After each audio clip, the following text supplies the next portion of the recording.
ভোলায় জ্বালানি তেলের সংকটে চরম ভোগান্তিতে পড়েছেন মোটরসাইকেল চালকরা। কোনো কোনো পাম্পে ঘন্টার পর ঘন্টা সিরিয়ালে থাকলেও মিলছে না 200 টাকার বেশি পেট্রোল কিংবা অকটেন।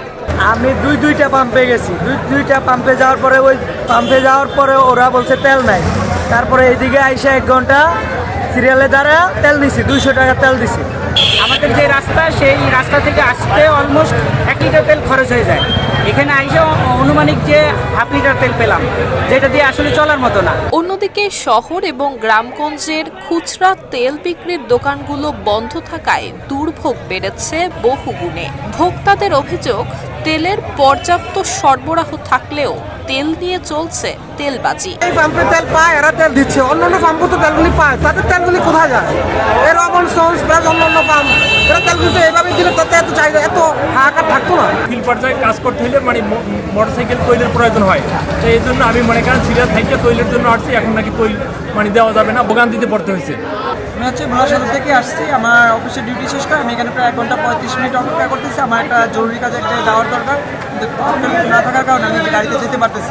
29 মার্চ রাত 9টা থেকে মধ্যরাত পর্যন্ত শহরের M Rahman and sons filling স্টেশনটি বন্ধ দেখা যায়।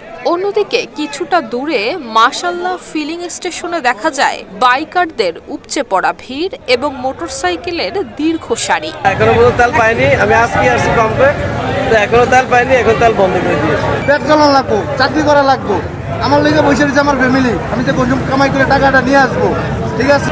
সরবরাহ অনুযায়ী এবং সরকার নির্ধারিত দামই ভোক্তাদের কাছে তেল বিক্রি করা হচ্ছে, তবে চাহিদার তুলনায় সরবরাহ কম থাকায় ভোক্তাদের চাহিদা মেটানো সম্ভব হচ্ছে না, এমনটা দাবি করেছেন ভোলা শহরের মাশাল্লাহ ফিলিং স্টেশনের ব্যবস্থাপনা পরিচালক জাহিদুল হক শুভ। তেল সরবরাহ কম থাকার কারণে আমি দিতে পারতেছি না, তারপরও আমি কোনো গাড়ি রিটার্ন দিতেছি না। কমপক্ষে 200 টাকার তেল অথবা 2 লিটার তেল অথবা 300 টাকার তেল এরকম আমি দিচ্ছি।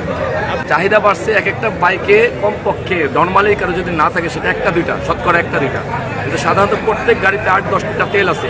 তারপর ওনারা 200 টাকা 2000 টাকা তাও তেল নিচ্ছে, কিন্তু তেল নিয়ে কোথায় রাখতেছে জানতেছি না। দ্বীপ জেলা ভোলায় মোট 6টি ফিলিং স্টেশন রয়েছে। এর মধ্যে ভোলা সদর উপজেলায় 3টি, লালমোহনে 1টি এবং চরফ্যাশন উপজেলায় 2টি ফিলিং স্টেশন রয়েছে। এসব স্টেশনে ডিপো থেকে তেল সরবরাহ অনুযায়ী তা সঠিকভাবে ভোক্তাদের মাঝে বিতরণের জন্য প্রশাসনের কাছে কঠোরভাবে মনিটরিং এর দাবি ভোক্তাদের। নুসরাত জাহান মেহেক, ঢাকা পোস্ট।